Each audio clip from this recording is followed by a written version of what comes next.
Today we're going to talk about editing.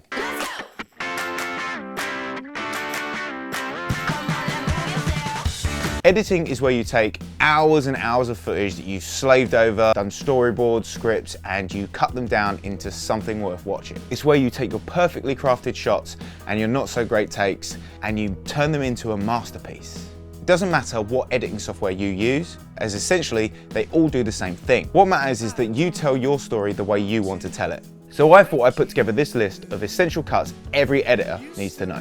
Let's start off with something really simple. It's called the straight cut. Exactly what it sounds like. At the end of one shot, the next shot begins. Basically just putting two clips together. Next up is the YouTuber's favorite, the jump cut.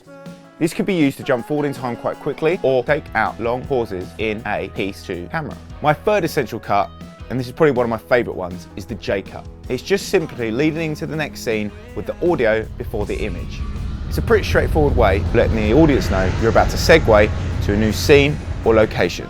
And to make this cut, you just drag the audio from your next scene underneath the image of the current scene. Next, we have the L cut. Now this is just a flipped version of the J cut.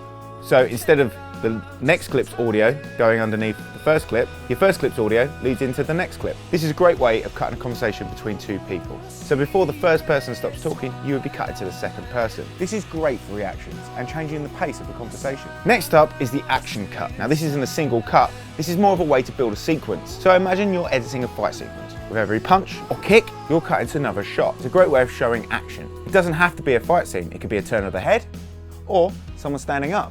Now these are great ways to keep the viewer involved in the action as the scene progresses. Now parallel editing or cross-cutting is a great way to build suspense. It's used in a lot of heist movies and thrillers.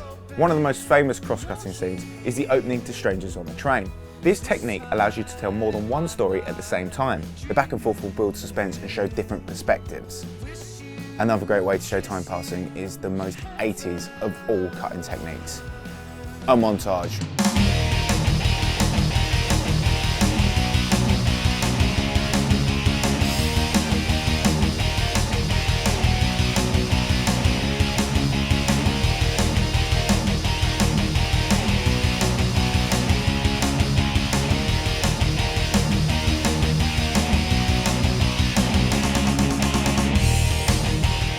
A montage can be used in one location to show passing of time or in various different locations to show a journey a character's been on. You'll see them a lot in sports films, you'll see it a lot in any film where there's a build up to like a big fight or a battle. Montage is a great way to show your characters growing and changing and evolving.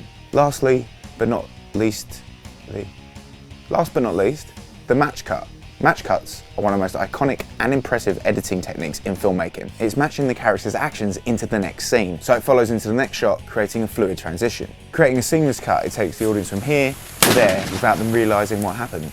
There you have it, some of the most essential cuts and post-production techniques to help you on your editing journey. If this video has helped you in any way, please remember to like, subscribe and hit that bell to be notified of new content. I also live stream edits, animations and other video tips on my Twitch channel, twitch.tv/IamBenMills. Give it a follow and be notified when I go live. As always, all my links are down in the description below.